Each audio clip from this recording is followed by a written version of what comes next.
Hey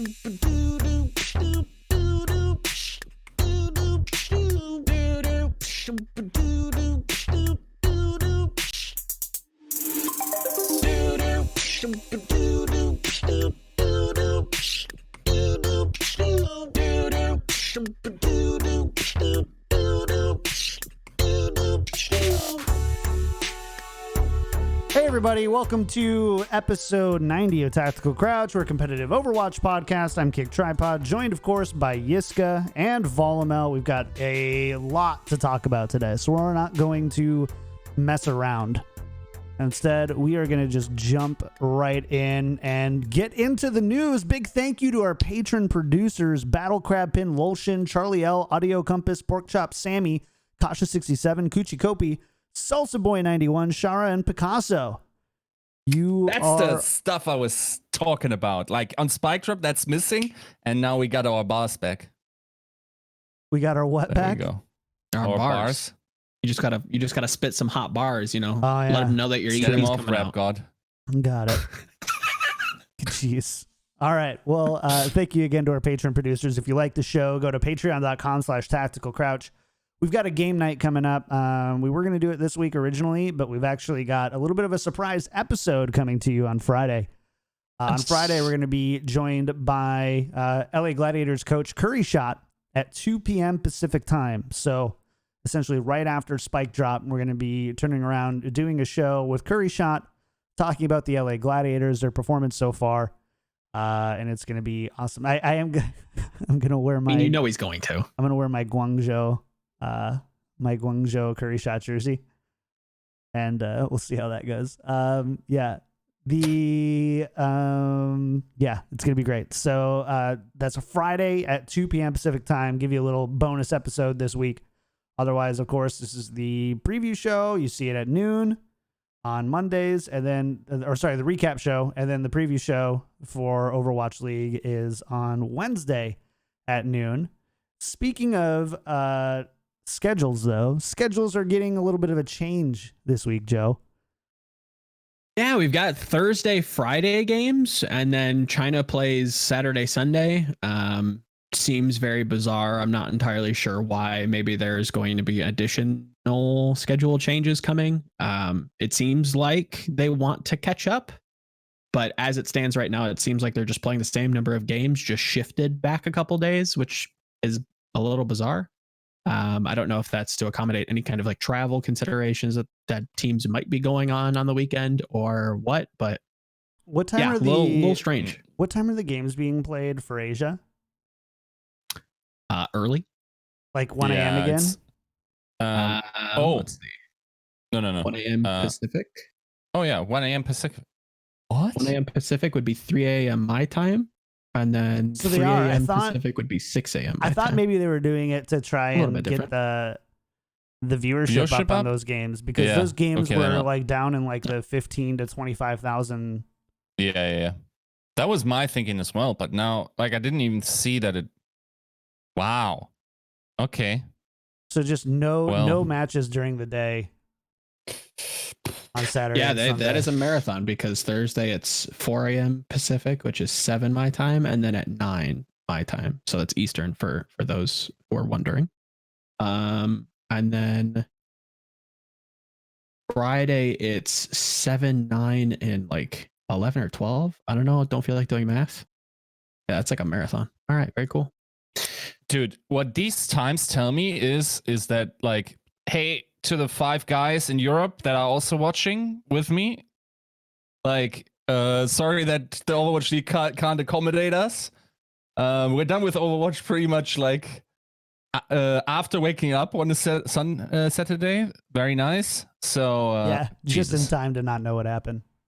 And then over the week, where some people still gotta work. Dude, the first game starts at 1 a.m. for me. No chance. No chance, dude. Those are VOD games. Do the Asia times work pretty well for you? Those are like 10 a.m. and. But come on, do you think really he wants to watch Chengdu just clap some kids? Come on. Yeah, I don't think he can handle it. Come on. I don't think he can handle it. Yeah, kind of a mystery as to why we're returning to this. I mean, personally, I do like the fact that I'm dealing with 2 or 3 games per day that I can kind of watch at my own pace rather than waking up. And so essentially what I end up doing is I wake up and I watch the highlights of the Asia games as quickly as I can before the North America games start. And good system. That's kind of like, it works fine, but it's a lot of Overwatch to like cram into 2 days. Yep. So maybe they did it just for us. Maybe. I'd love that. Shout out to Blizzard, whoever, whatever decision maker decided to, give us an easier time. Thank you very much. We appreciate that. Somehow I don't think so. The consideration for Joe and I and the big you to Yiska. Wait, how does it help you? I don't understand. Where's the help for you? Because it's divided up. Instead of having I can watch a bunch of Saturday and Sunday games, it's Thursday, Friday, Saturday, I don't Sunday. literally have to watch Owl from 8 a.m. to 6 p.m. Saturday and Sunday. That'd be great. So, but Joe, for you, it would be in the middle of the day. So if you were a functional, self-respecting adult, for me, it's slightly worse than it is for John. For me, it's basically from 6 onwards until about like 7 a.m. I mean the NA games on Thursday. Oh, the NA games? Yeah. It would just be like the evening. I just carve out the evening for Overwatch and that's it. Wait, when are they starting for me? Yeah, I'm like from 7 to like midnight. Okay. Yeah. So I'm just watching like PT 4 p.m. Everyone's working, dude. Yeah. I don't know. Like that seems like it's very weird. Working from home. True. Also quarantined. Least we forget. Wash your hands, kids. I do think there will probably be more games added. I think I'm coming around to the idea that this is going to be like a makeup week and there's going to be more NA games added Saturday and Sunday. At least for right now, this is the schedule. I think more games are going to be added though. I agree with that. I wonder if this helps the casting schedule a little bit more too. It's a good shout too. Like maybe it's a talent thing where somebody has to travel, or maybe there's some sort of like consideration that they have to kind of like dodge travel around. Or just like some of these guys are like a Zoe. I think specifically the guest, right? Or the desk, right? Because they don't rotate that at all. So Saturday and Sunday is, maybe that's another consideration. Possibly. Could be a lot of things. We don't know it all. I don't want to spend too much time on it. Like the schedule change. You still get the preview show on Wednesday. Thank goodness we decided to do that instead of like Thursday or Friday preview show. So great foresight on us over here. But yeah, that's what's going on. And matches start Thursday at 4 p.m. Pacific time at youtube.com/Overwatch League. All right. Another change we need to talk about before we can get into recapping these games. Hero pools and map. Let me timestamp this really quick. Hero pools and map pools are changing. So starting April 13th for hero pools and April 14th for map pools. So that's today and tomorrow if you're watching or listening to this live. So hero pools are now determined from hero play rates from high-level competitive play matches from the preceding 2 weeks. Let's stop there. So they're essentially unifying the hero pools between competitive and Overwatch League. And they are using the competitive play rate data to do that. If you're not watching the video, Joe gave the first half of that a thumbs up. I'm trying to think of that like keyboard kid that, like the 90s like GIF where he's just like, and then just like reversing it the second half of the sentence. It's just so why? You like that they're unifying the hero pools, but you don't like that they're using the ladder play rates to use those. Not at all. Tell me more why. I think if anything, it should be the opposite. I understand why there could be pushback on that. I think there's already a perception from the kind of ladder community or the more casual, Overwatch fan base where, the game's just, tailored to the professional scene. It's all about the Overwatch League. Nobody cares about us, yada, yada, yada. I think that would generally appease a lot of different people. I think that hero pools in general gets in the way of what the ladder is intended for. But unfortunately, that's just the world that we live in. So somebody's got to bite the bullet, and I don't think it should be the people that have paid $1 million that are trying to compete in this league. Unfortunately, I think it should be the latter players. I think it should be from the top down. I think you should take the data that you get from the Overwatch League and tailor the game to best accommodate them and try to keep the game as unified as possible. I think that, gives a sense of clarity, gives a sense of what maybe the latter should be focused on. There is, data apparently that supports that it's been comparable to begin with. Obviously we don't have that data. I can only trust that that's actually the case. So hopefully this doesn't really impact things, but the fact that we're already seeing potential bans be put into the pool, like we saw yesterday or last night, I should say, with Genji and Ashe being put into the DPS rotation or the DPS eligible pool, if we're going to call it that, without seeing much, if any, of playtime. Obviously we saw a little bit of Ashe, we saw a little bit of Genji, but nothing that would warrant like banning, let's say, in the previous system. So that's kind of a downside for me. I enjoy the clarity that this gives us, but I also am worried that we're going to get some dead bans, let's say. I think Yiska had a great solution to this. But why do you think it's good? Dead bans means less impact of the ban system. I'm all for that. Just cancel a ban. Just ban. What can you even ban at this point? Just like DPS would be, I don't know, Soldier May. That would be sweet. That was never going to happen. And then, or Ashe, I guess, is a good one. Sure. And then like Moira and. See, I feel like I'm not coming around to hero pools, right? My opinion still stands. But if we're going to actually like let it try to prove itself, then we do need to give it like a fair shake. We do need to allow it to try to do its thing, if that makes sense. So having dead bans doesn't really appease me or appease the function of the system. Does that make sense? Yeah, I'm never going to get to that point, Joe. I'm never going to get that. I actually hate this change as well, that we're connecting it to the ladder, because that means it's so much harder to revert it or extend hero. Sure, yes, I agree. Because there's 0% chance that we're going to 4-week bans when Genji is banned and nobody has fun for 4 weeks on DPS on ladder because they're all Genji one tricks. We're now further away from getting good games in Overwatch League than we were possibly ever were. And not to completely derail the subject, but I've recently been playing a slight amount of Rainbow Six Siege, right? And in that game, they do have a ban system. You ban 2 operators on, per team. The operators are like heroes in Overwatch, and the system doesn't feel all that invasive. And I think that really kind of comes to the argument that we kind of talked about shows ago when hero pools were kind of coming in, with how this could be operated on ladder. The more I look at it, the more I play other games, the more I look at Overwatch, I think that gives the most freedom to people to be able to kind of choose how they're going to play. And I think that's something that Blizzard has kind of slowly been taking away from the game, is like your freedom. They've role locked you. They've removed the hero limits. They've put in hero limits. It's never been a less free time to play Overwatch. So I think, if anything, I would like actual hero bans being put in for the ladder and for the Overwatch League. Leave it at that. Let them figure out how they want to play their game. So devil's advocate on a few of these things. So I do like, to Joe's point, I like the tying together of the competitive and Overwatch League things, Sure. whether that's being pulled from competitive or OWL. I have thoughts on that in a second, but they very much.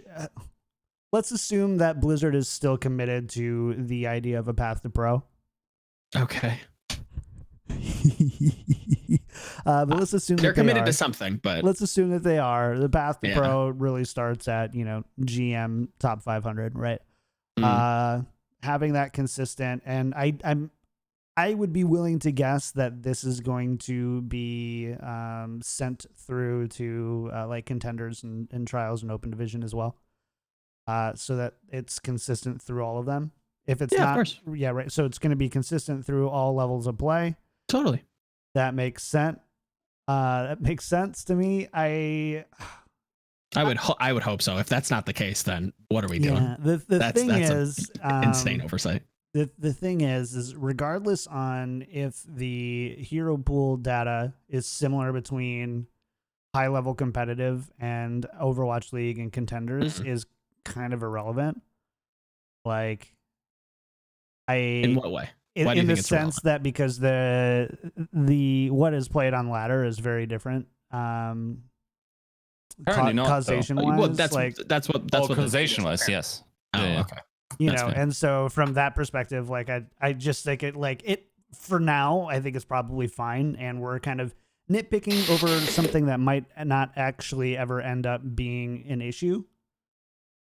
But here's the thing. Here's the big flaw in all of that thinking of trying to justify this empirically. Like, and I can only go off of what Captain Plant said.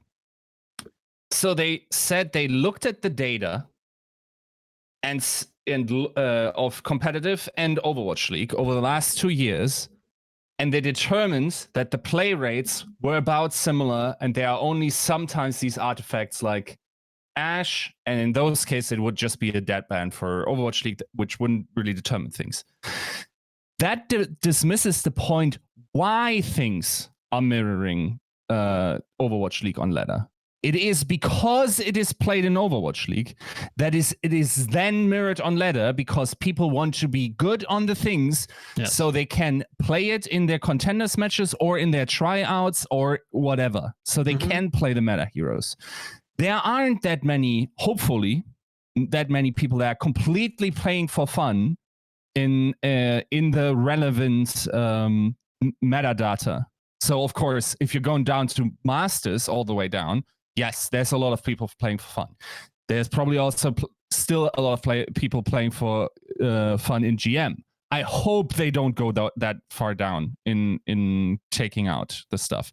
Now, if it's top 500, you don't understand how metas are conceived. And empirically, this will tell you nothing, because we don't have a guiding meta anymore that top 500 can adhere to. So then it just randomizes completely. And crucially, the data you have gathered through hero pools from since inception and now is terrible.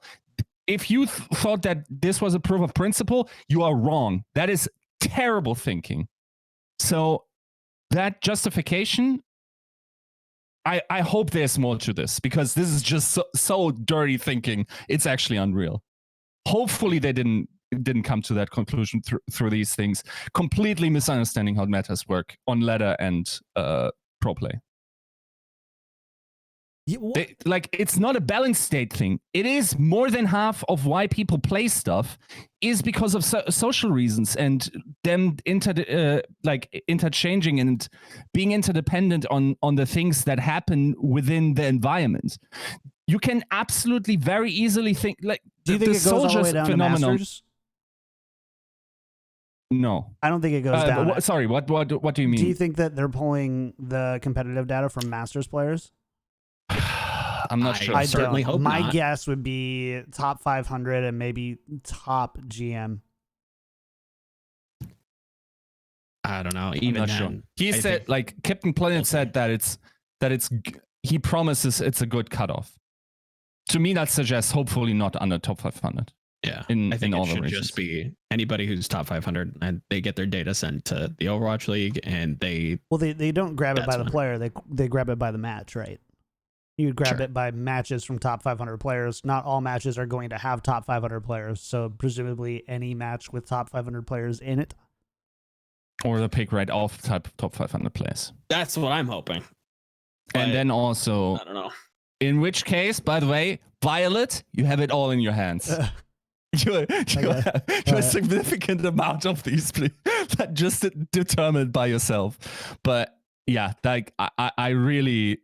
I don't know if they understand how meta is conceived, if that is the case, because it's not. It's really terrible.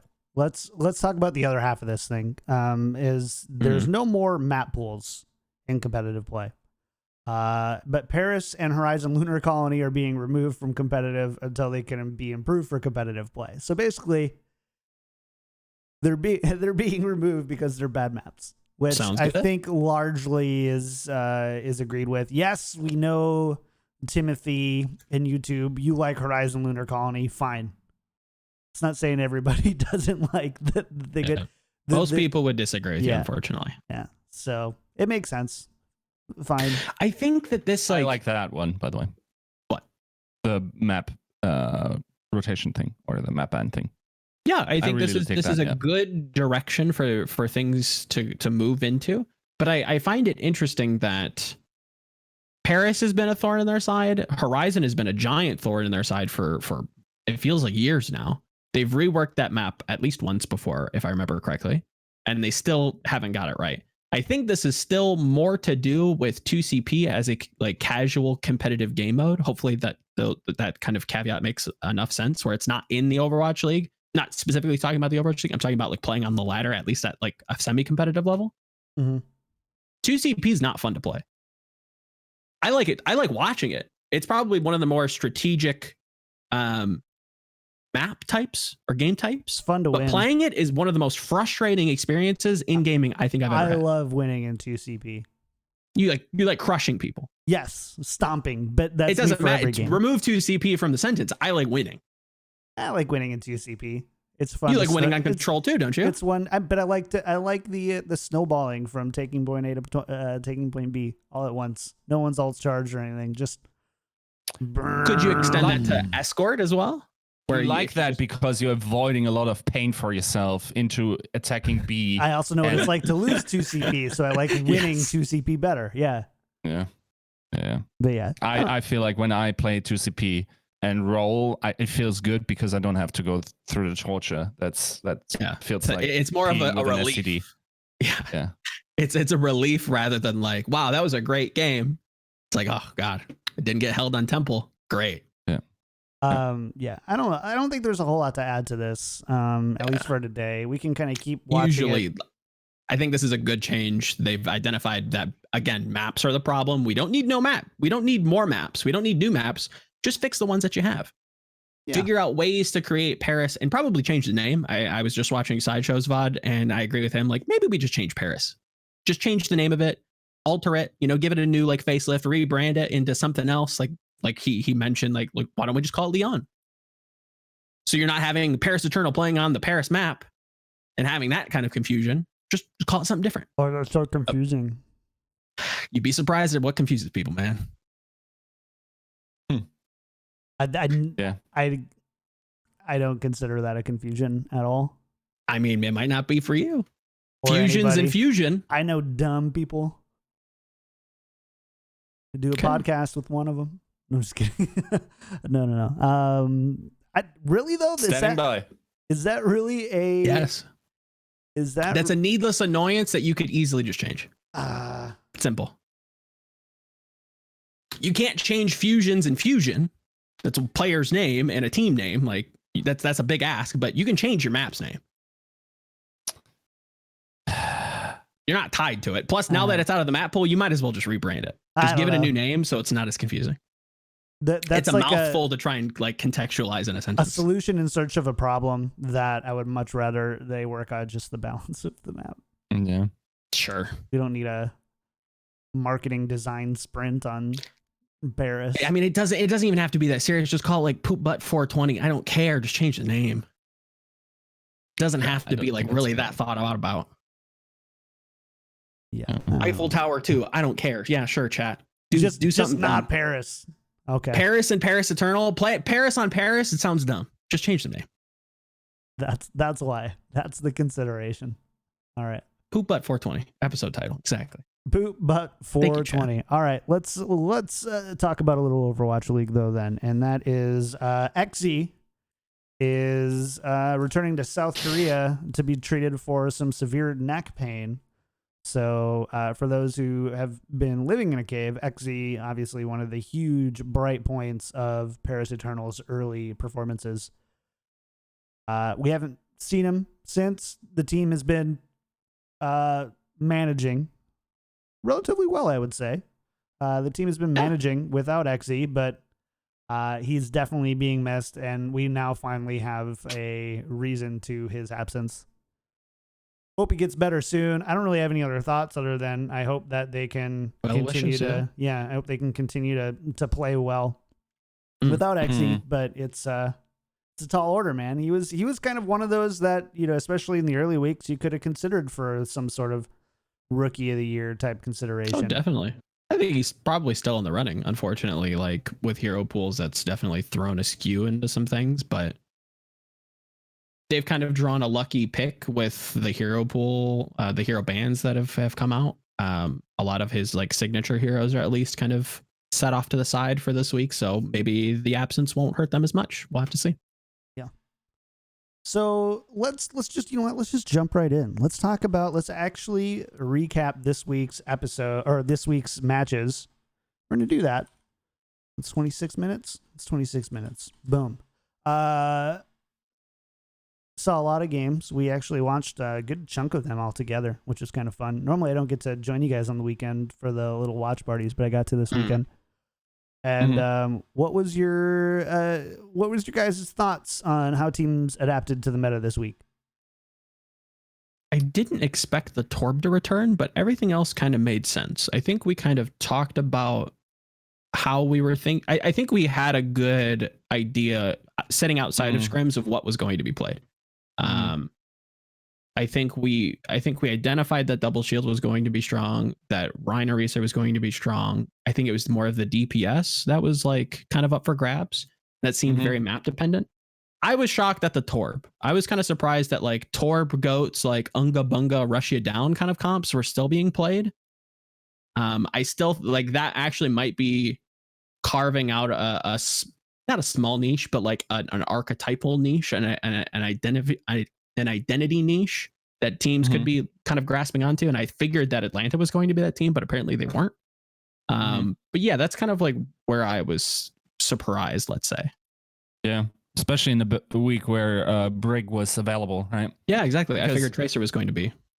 And it was in many cases, right? Like I mean, who was it?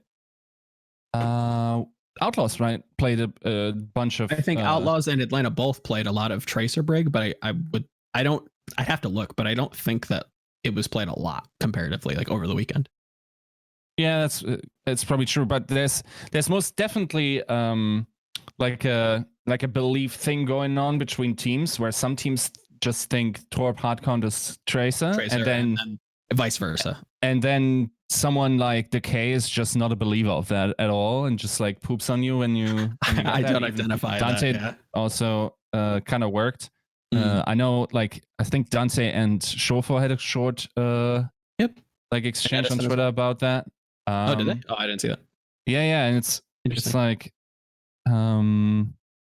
Dante said something like insinuating that maybe Tracer isn't necessarily countered, or maybe that Toronto didn't play it to that level. And then Shofor said something like, why did you then switch or something? And he switched on a very weird point of the map where Tracer is therefore not viable, and otherwise played it a lot, as far as I can remember. So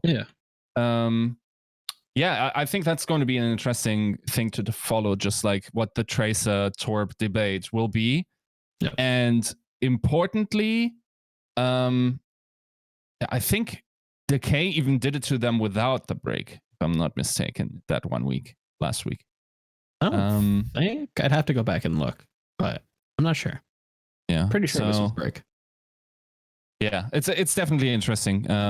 I think that was kind of like a blind side. Then the double. Sorry, did you? I think I know what you're talking about. I think it was more of the where they were placing their armor rather than what heroes they were playing. Because I think it was. I think we were all under the assumption that like Tracer was getting a lot of the armor, but I don't think Decay was getting a ton of like the Brig's attention, or like Dallas's Brig's attention. I think he was kind of acting solo and just like playing that well. I think that might have been it, but maybe I'm wrong. I'm not sure. Lucio Moira when Decay played Tracer versus Valiant. Oh, never mind. All right, I'm wrong. Yeah. That's what I was thinking. And then, I mean, we talked about it, how that might be a thing, but like some teams played a decent amount of Winston Ball, right? And Well, I don't have a real overview because like the very late matches I missed. I'm not sure if they were played there and what their win rate was, but from the matches I've seen, they actually got pretty heftily like just smashed. In general, dive didn't seem to work that well, and but that like still, I think that I remember pointing that out as a possibility for teams to run. And it seemed like it was more played in Asia, but once again, I'm not sure. I didn't watch all the games. So, are you referencing the like that you like didn't finish Shock Gladiators? Yeah, I didn't. Okay, so Shock Gladiator started with some weird ball stuff, but it was paired with Orisa, which again I thought was very strange. Okay. Like Orisa ball on Ilios that I think they ran a lot of, and that kind of threw me for a loop, which was completely like devoid of what we've seen basically throughout the rest of the week. But then they kind of moved and kind of settled into very like familiar compositions on Eichenwald and stuff. Interesting match, but for the record, it wasn't a ton of dive. And I would agree that a lot of the Winston Wrecking Ball or the Wrecking Ball Zarya Doom stuff was mostly played in Asia. Oh yeah, the one thing that I remember also pointing out in terms of the Torp stuff was that it was weird how Fusion was playing the Torp and ATL was playing the Tracer, right? Even though we sort of pinned the you'd think it'd be Torp flipped, to the yeah, that was interesting to see how that went about. Yep. That's something like maybe interesting to ask the coaches, just how they arrive at these different situations where one team thinks, okay, starts out thinking, okay, this is better, then switches. And then the other team that sort of like semi-invented it, or at least brought it into the limelight and played it from the first moment it was played, how they then got away from that. And I think the answer is in the teams they scrimmed against and who they got clapped by. And it's like seemingly, of course, like with two CP maps in a map 5 series, that kind of shakes up the meta discussion anyway. But it seemed like Fusion had the upper hand in that regard. So interesting to see. Maybe the Torp is slightly better, also very much dependent on maps, of course. Yes, very much so. So, like, overall, if you had to kind of take a look at all these matches here and just kind of try to assess how teams adapted this week, Joe, who do you think adapted the best? Oh, Philly, without a doubt. I think Philly is still clinging on to... I would say they're clinging on to Seoul's coattails. I think that I would generally agree now associating them with the Asia teams, but for them to come over to LA, body good teams and body them, convincingly defeat them, I think that I would probably still leave them at number 1 with like an asterisk and saying, yes, we didn't get to see them play some of the best teams in North America, but from what we saw, I think it would be a safe assumption that they would take them at least close, if not win. Whereas Philly is still taking some of the top teams in North America very close, still edging out a win, but taking them very close and showing some adaptation. So I think Philly is a strong number 2, but I still probably would put Seoul 1. I think Philly, especially in the Paris match, showed a lot of adaptation, going from their heavy shield break style with Zenbap and rotating back in Funny Astro. I think Paris did kind of get a little unlucky with being put on to Paris, but apparently they had a good win rate historically. But I think just for this particular meta, it was unfavorable to what they wanted to do. So that was kind of an unlucky map draw that kind of threw the snowball, the momentum back into Philly's way. And they adapted pretty well. And then again, versus Atlanta, I think they showed up and played very well. So yeah, I think I would say Philly is the benefactor of adaptation this week. Yiska, do you agree?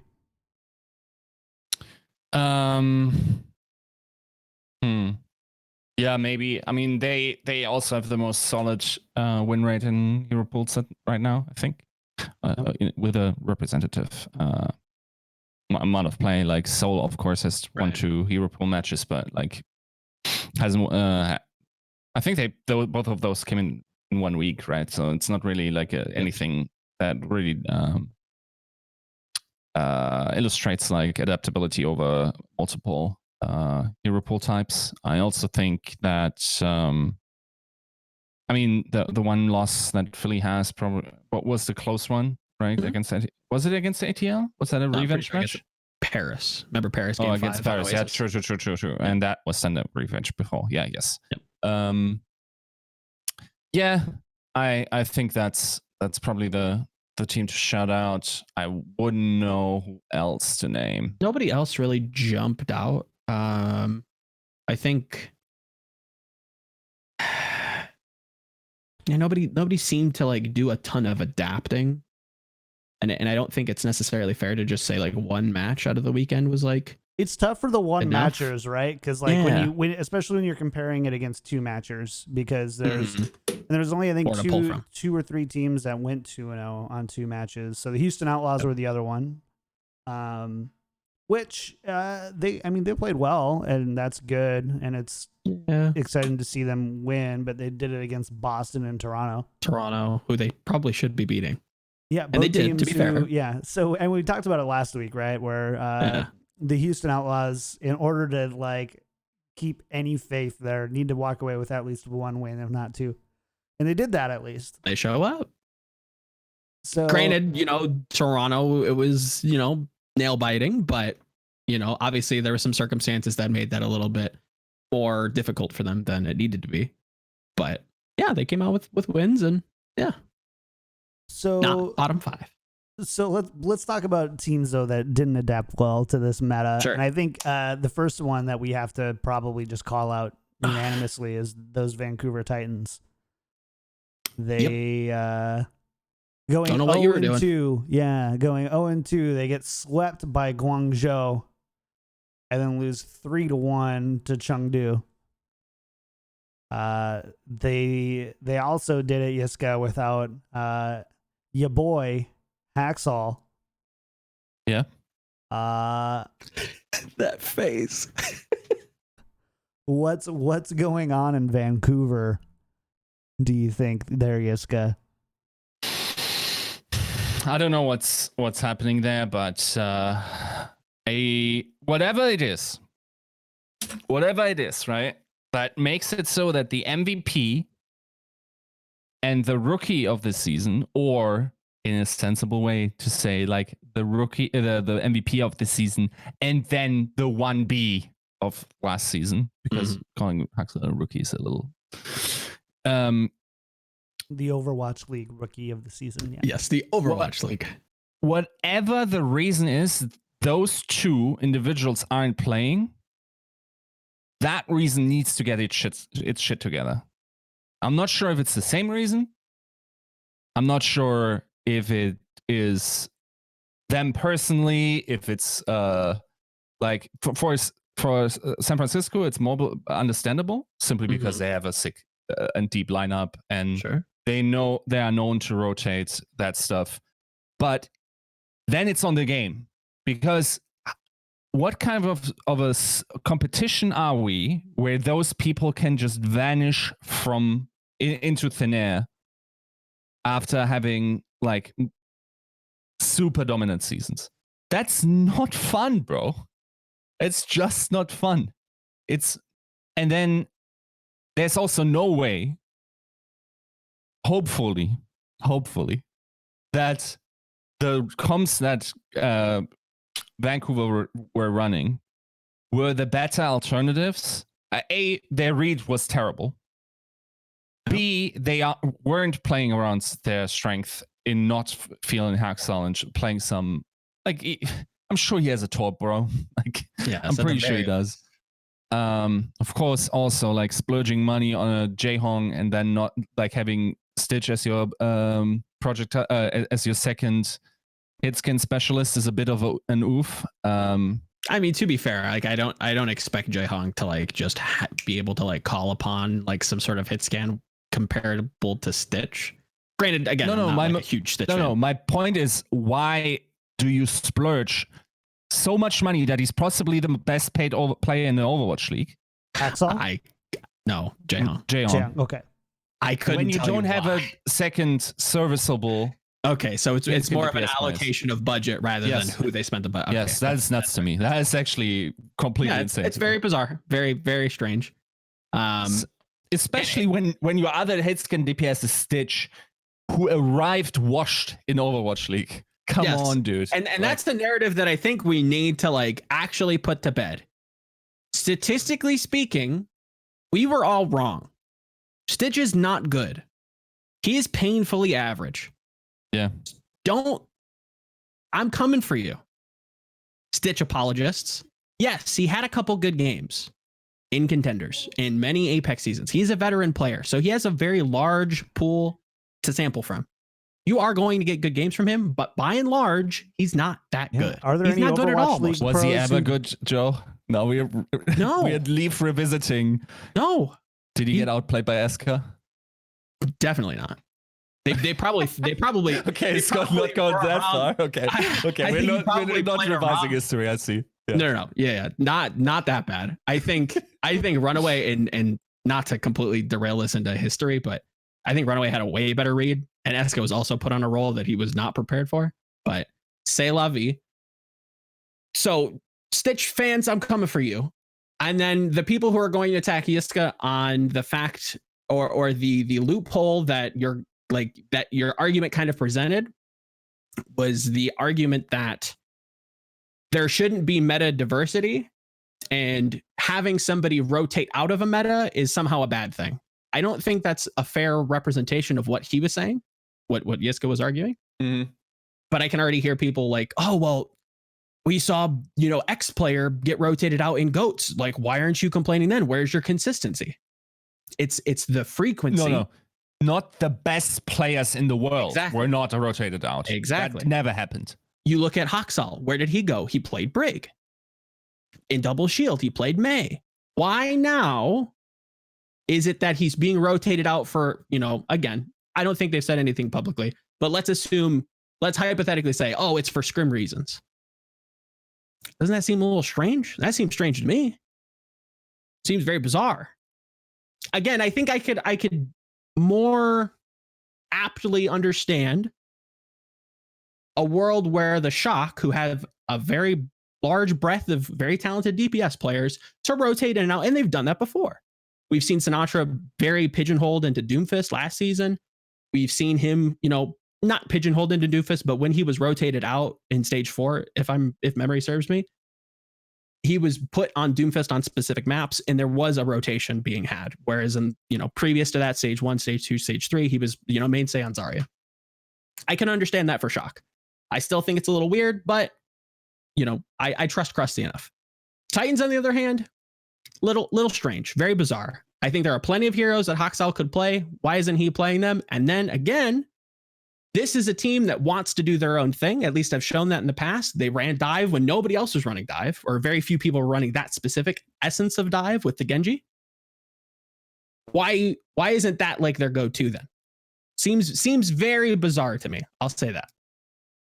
So yeah, and so there has to be a thing. There has to be a conversation, right, about when a player doesn't see play. Of course, there's always on quote unquote on the field issues that you need to address, right?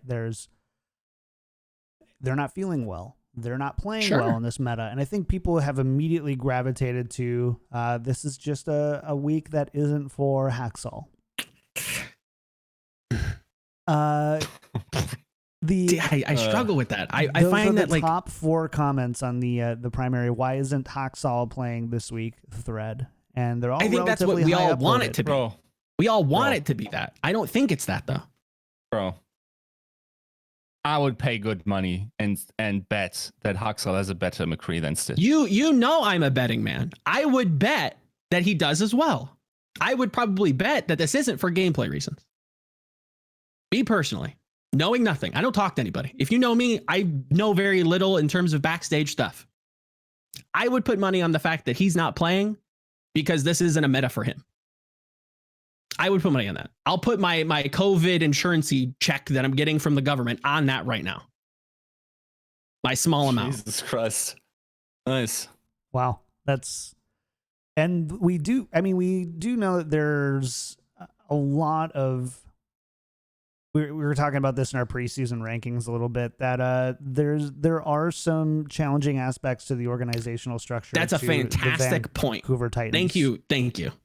That completely slipped my mind. Thank you for bringing that up. Continue. So I don't want to go too far into, because again, this is speculation, and we don't want to go into witch hunt mode, right? Because that's not what we're about. No, of course not. But we want to make sure that we bring up the fact that if you're not raising an eyebrow and immediately go, oh, it just must not be their meta. It means that hero pools have put it in a position where you no longer can understand the game well enough to think critically about what else is going on. The game is too dynamic that there's not that level of consistency there, that you don't even know who good players are from week to week. And I think, to kind of one of Yiska's original points, that's not a good thing. No. You might have more fun games to watch that week. You might have really enjoyed seeing right-clicking Sominsu, McCree, right? That's who I'm thinking of. Yeah. You might enjoy that might have been more fun for you and stuff, but in the long term, there's some really dangerous precedents being set when the best players in the league, and again, we're not going to degrade into the argument of what makes a player best and how do you weigh adapting into being that. But again, anybody who's watched Haksal over the years shouldn't have any doubt that this was a week that they should have been considered and adapted to. Yes. And there's a lot. So I don't know. We're going to get flamed anyways. No, I think you're completely right. I would echo the same sentiment. What word am I even trying to say there? I don't know. Regardless, these aren't players that were good last week and we're just touting as the best in the world. No, these are two players that have been historically good, that have historically started. And now all of a sudden, they're not. Not a good thing. You want these players to be on billboards. You want them to be the face of your league. You want them to be superstars. This unintentionally, let's say, has gotten in the way of that. Not a good thing, right? Mm-hmm. And then on the opposite side of that, we have to talk about how stressful trying to prepare for this is. Maybe, and again, my working theory, they've probably just gotten fed up with the game. They're very tired. They're probably burnt out of trying to prepare for this. Let's be brutally honest. And I'm not sure if Sinatraa just said it and hasn't delivered actually upon it in terms of his actual streaming hours. But nobody, do the math. There's no way in the Overwatch League that you're a scrim participating and VOD review participating player and you're streaming 12 hours of Valorant. Unless you figured out how to not sleep. That doesn't work. What was that weird thing Hermione Granger had in Harry Potter that put you in two places at once? Yeah. Any trivia folks out there? Unless he's got one of those, I don't know. Maybe he's a twin. Yeah, maybe he's a twin. We don't know. Yeah. Okay, that's possible. My working theory, they need a break. They're taking a break. The time turner. Time turner. Beautiful. Unless he's got a time turner. That's actually a fantastic Thanks, chat, you bunch of nerds. Jeez. Time turner. Excuse me, time turner. I'm just kidding. I'm making fun. They're a very useful resource. Yeah, I mean, and honestly, so yeah, the immediately kind of thing that I go to is all the Adderall and stuff that everybody is kind of on anyway. But even then, it doesn't mean you don't sleep. It means you sleep less than 12 hours of that. And if that's the case, then we've got large problems to address. And again, this is all a little bit we're not presenting any of this as fact. We're not presenting any of this as something. It's a conversation that we think it is too immediately written off as not their week in hero pools. Yep. And let's think a little bit more critically than that sometimes. And it doesn't change anything whether you come to a different conclusion or the same one. It doesn't change the actual reason. Mm-hmm. Don't project that onto Haksal until you know anything. Don't go flaming the Vancouver Titans. But it does mean that, you're able to kind of look at something, I think, a little bit more critically and with a deeper level of examination. And no, to your point, it's not completely the inverse in saying that every player that isn't playing is because of personality or behavior issues, right? I think it's probably somewhere in the middle, saying the game has kind of mentally broken them and they need time to do something else because they're just not in it. Their personality and their attitude has been affected by the game, so it's column A and column B, in the middle. It's not the meta has completely written players that have historically not been written out. Mm-hmm. Which also doesn't make sense based on what heroes are being played or can be played. This is probably one of the most creative times that you can decide to play some wonky stuff and get away with it. But now all of a sudden they're not. I don't know. Again, it seems very weird. Yeah, it's also, I think Ants also said something slipped somewhere that he was like going to stream Valorant instead because it's not that fun or something like that. Don't quote me on that. Also, kind of worrying when he looks like one of the best DPS players looks great. Has a fan. He had a great showing against Gladiators. Came out, played well on Widow. Came out, showed a great McCree. Yeah. Looking way like I think people assigned him to like the Chipsa level where it's just like, oh, just a streamer, like haha, funny, like Korean guy. No, he's good. Like he's genuinely good. Chipsa's good too. On Doomfist. And that's why I think people were like, oh, he's just like the Widowmaker version of Chipsa. It's like, no, actually, he's seeing playtime and actually doing very well for himself. Yeah. It's an interesting time. I think the big difference, we've already talked about this. I think some people in chat have come a little bit later. But we've talked about that the San Francisco Shock have such depth and breadth of heroes in hero pools, and they've shown that they can use them creatively to not only give their players breaks, but give everybody a piece of the win. 100%. That seems understandable. I could give you a benefit of the doubt there, but the Titans are not that.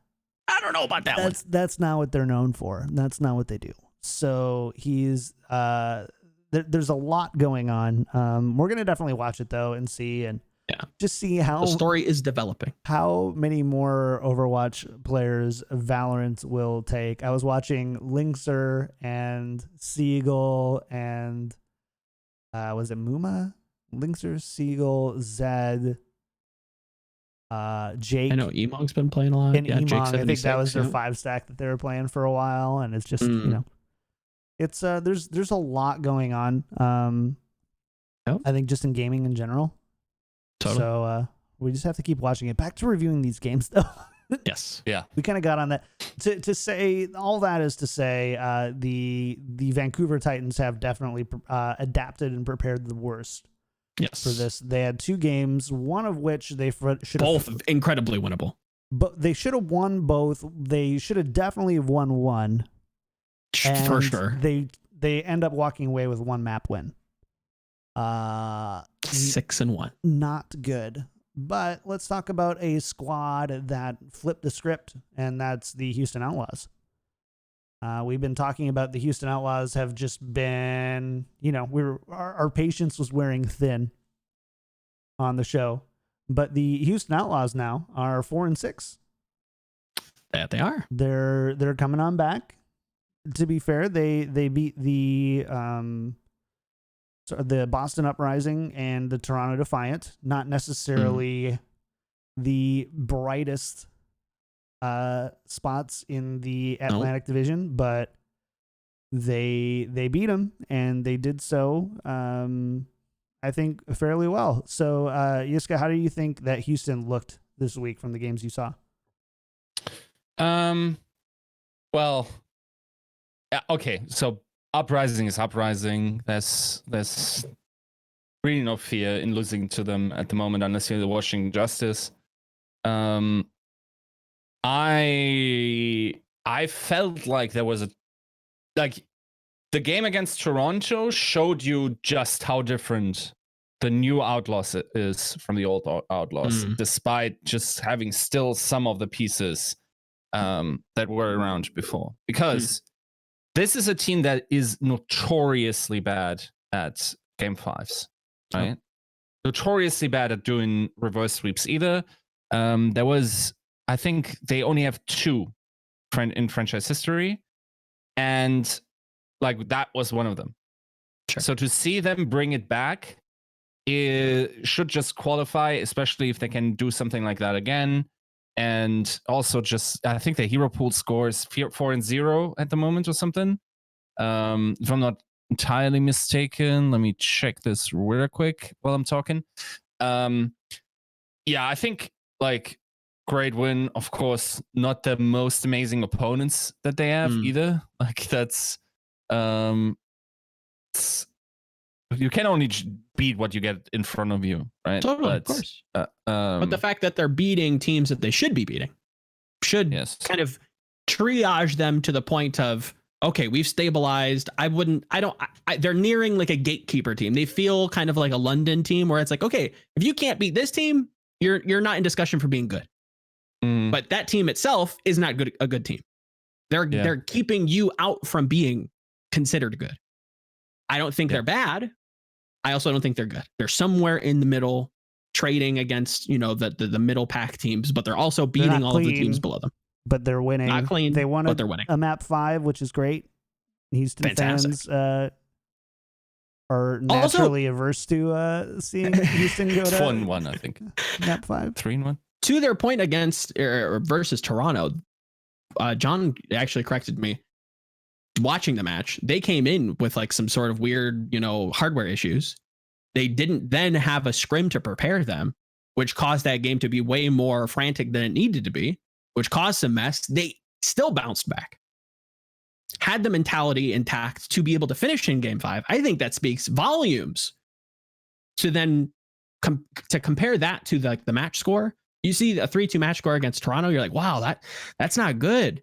But then you get the context of they had internet issues. They didn't have a warm-up scrim, so they came into this cold. They still finished game 5. True. They're notoriously a bad team in game 5s, and they finish. Very true. That's a great sign for this team. Yeah. So, again, props to them. Great sign for the future. Yeah. What else? Oh, so we should probably just talk about this. The Philadelphia Fusion. Carpe's 4,000th killing blow. Bad player, by the way. Was a Torbjorn turret kill. He's so bad, he couldn't even get the kill before the turret did. Washed. Give me stand 1, please. Not worth a 3-year contract. Give me stand 1. Yeah, it was a turret kill. Welcome to Overwatch League. A goof. The FPS where the guns shoot for you. Exactly. Bad players, am I right? Picking fraudulent heroes. Great tracking though. Beautiful, even. The reaction time too. Like, have you ever seen how quickly they flick? Yeah. On the reaction time when like someone comes out of a door. Somebody show Caffrey that turret though. You know what I'm saying? I don't know. Yes. Suspect. 0.25. Suspect. That turret is sus. Yeah. Sus is a new thing that I hate. You don't like sus? I don't like sus. Very sus. I like sus. I like sus. I don't like sus at all. My monkey brain enjoys sus. Yeah, man. It was pretty crazy, but congrats to Carpe on 4,000. And yes. Or I guess not really Carpe's turret.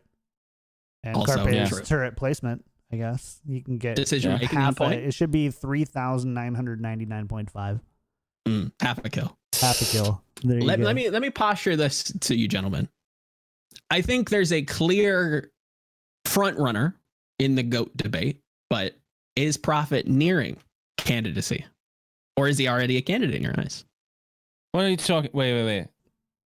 It's Carpe. I'm sorry. Did I say Prophet? You said Prophet. Okay. And okay. I think Prophet is the front runner that I'm referencing. Yiska is Carpe. There's like entering. a vein right here. This guy got to win some shit before we can talk about that. You think? Yeah. You think you have to have a championship? And when the guy you're contending against clapped you on Volskaya while you were like and it became an Overwatch League all-time highlight, and you were one of the guys that couldn't stop it because they were losing the duel. You don't Sure. think? Yeah, you going had to the you had it in your hands to win this.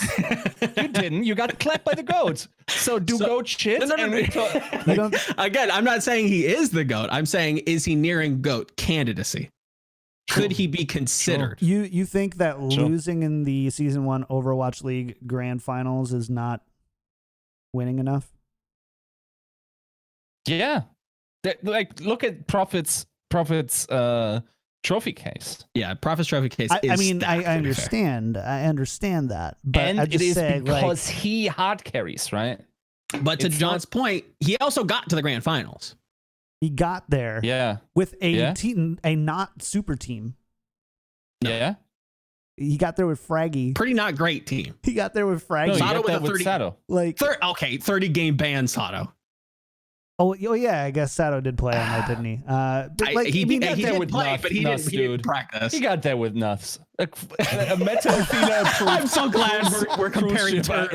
ranker. Yeah. Like, come on. like, so Look at this and I'm guy, not- Lucky Future. I think Give me a break. True. Prophet is the GOAT, but I think Oh, of that course. people, Of course. I think that I don't know that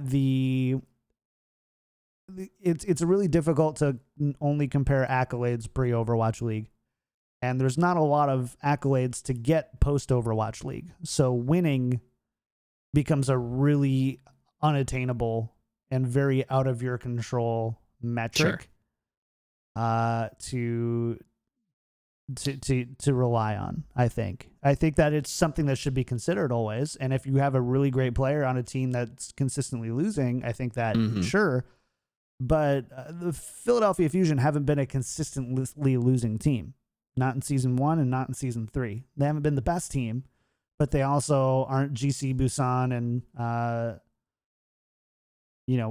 whatever other one of these super teams they're created from Apex. To a certain degree, goat shit is also picking the right teams. And picking FaZe is not the right team, my dude. Sorry. But is picking Selfless the right GOAT shit move? Could have I been. mean, I mean, he was maybe. trialing for that team. Again, historically, if that team actually like solidified and maybe got sponsored, I think that team actually like changes a lot of history.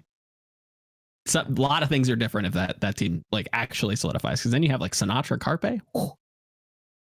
Yeah. I don't know. And let's not forget that Carpe was very silent last season, while Prophet definitely wasn't.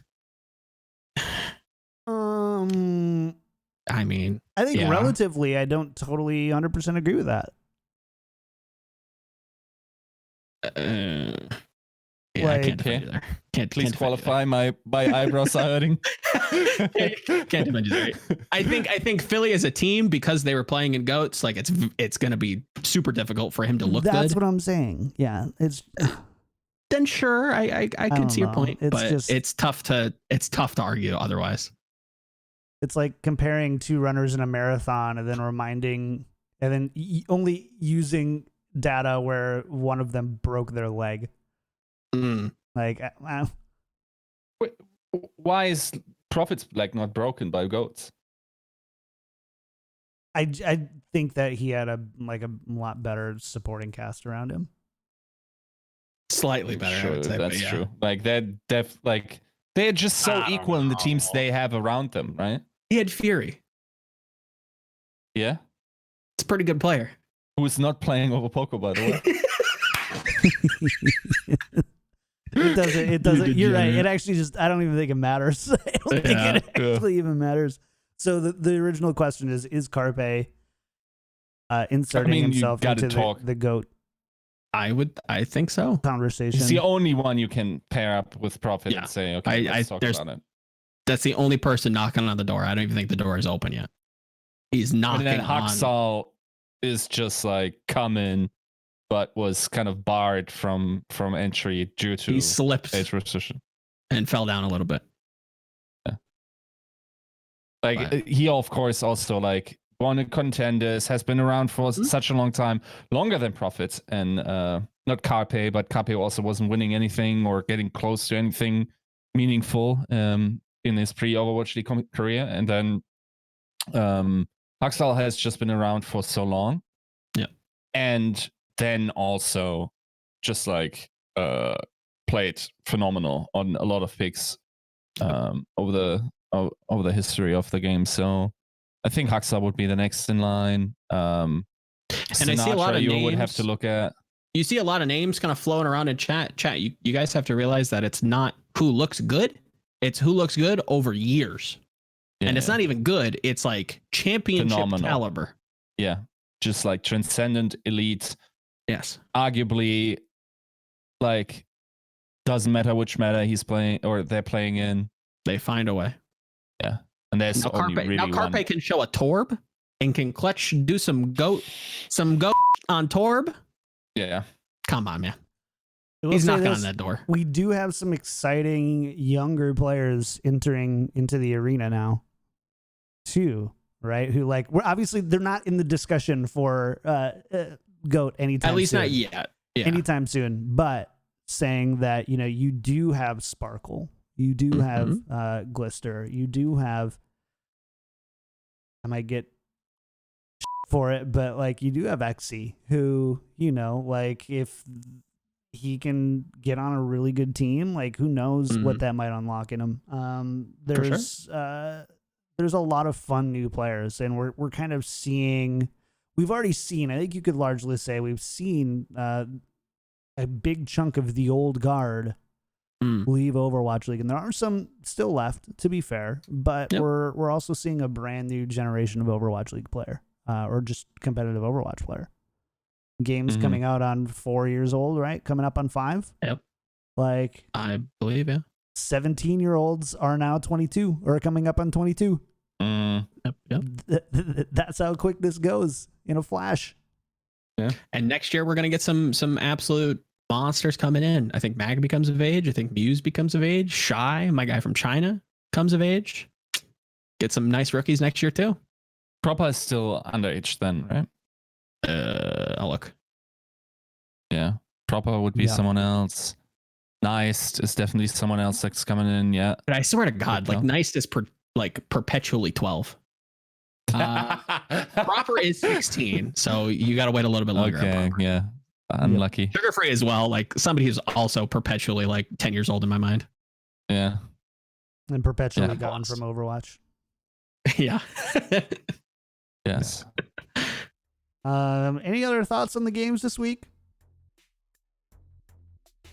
I mean, are we not going to talk about how I was right once again with Chengdu and Titans? No, we cannot talk about it. No, the music is already playing. That's true. That is true. I did do you dirty like that last week. So okay, we'll take that. Had to sneak in a jab though. Had to sneak one in. I mean, did Chengdu win that one, or did Vancouver lose that one? I'm just saying, Chengdu got the W. Titans taking that L. Please answer the question this man posed to you. I would say that Chengdu won that game. Oh my God. You could have played Haksal. Why didn't you play Haksal? Why did I ask? Why didn't you play Haksal? I expect any other? Why wasn't Haksal playing? I don't know. Not my decision. Because Lee was playing. Jinmu was playing. Because he was scared of Jinmu. Yeah.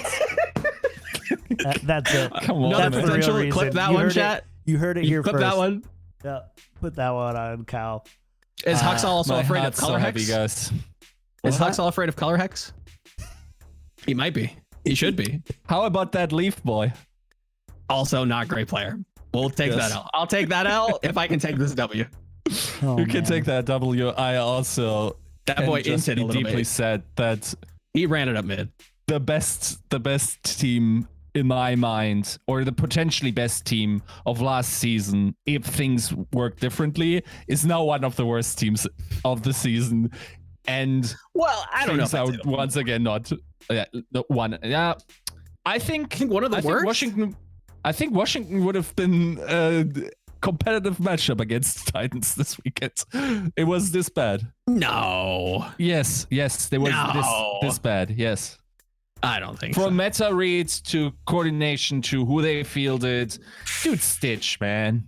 I mean, yeah, but I don't know. I don't know if I'm ready to sell all the stocks. Can you imagine what Corey would have done to Stitch? I mean, sure. But I mean, I don't think they're that dumb to be like, I don't know, guys, this Corey guy, I don't think he's very good. We've gone on record saying he's apparently one of the best DPS players, so we're just not going to mark him. They're dumb enough to lose against Shango in this matter, so who knows? Jeez, okay, all right. Time out. Time to go. Chat, thanks for hanging out with us for this one. Hope you had fun. It was a pretty good time. How long before Fissure retires again? Good question. Roll the dice. Yeah. Yep. Can't blame it on bumper feeding either. True.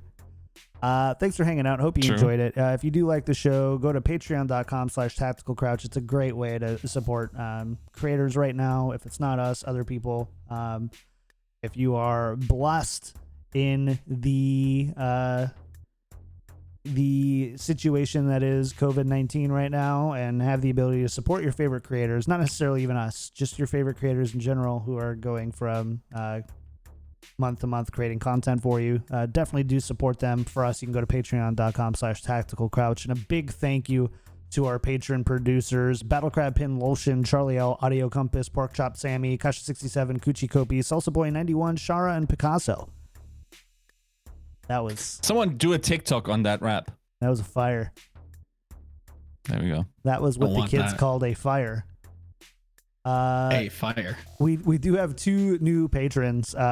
Picasso, who upgraded to a patron producer. Thank you so much. And Patricia. Thank you for doing so. No new 5-star iTunes reviews. If you still want to support the show, but you can't financially, a great thing that you can do is just go to iTunes, create an account, or log in with your iTunes account and leave a 5-star review and a little message, and then it'll show up and we'll thank you on the next show. It really helps get us higher up when people search for Overwatch podcasts and Overwatch League podcasts. Helps us be one of the first recommended. So if you think we should be, go leave a 5-star review. Other than that, no other shout outs for the week. We've got the preview show the week 11 preview show Wednesday at noon Pacific time at twitch.tv/KickedTripod. And then you also have a bonus episode on Friday at 2 p.m. Pacific with Curry Shot of the LA Gladiators. He's going to come on and talk about the season so far, hero pools, and the rest of that. You can also find our Valorant podcast on Fridays at noon Pacific time at twitch.tv/KickedTripod, or go subscribe. Please go subscribe to our YouTube, or bit.ly/SpikeDropYT. We're trying to get those subscriber counts up so we can show up earlier and faster, get that cosmetic URL and all that other stuff. So would really appreciate all of that. As for me, shout outs for the week. You can find me everywhere at KickedTripod, Twitch, Twitter, YouTube. It's all there. KickedTripod is where you can find me. Joe, shout outs for the week, and where can people find you? As always, you can find me on the socials at Volamel. That's VOLAMEL. Writing some Valorant content today. Probably going to be playing a little bit of Valorant, and then possibly we'll be looking for some interesting themes going into week 11. We'll have to see. I'm definitely going to be looking at maybe some of the Asia games on Saturday and Sunday, and looking at, who might be sticking out. Might review some Shanghai games. I don't know. I haven't decided what exactly I'm gonna do with Overwatch yet, but Valorant content is a flowing, and Overwatch we'll figure out.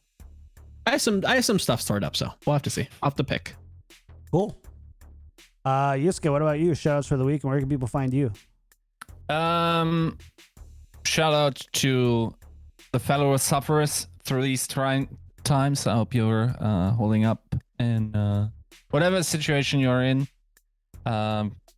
Like Germany's apparently thinking about like trying to go a little bit cooler on the whole quarantine thing, or isolation thing. We'll see how that develops. So other than that, as always, GG Recon is where I post my stuff. Also going to probably do one Overwatch piece, one Valorant piece this week, and then whatever comes up, just like going to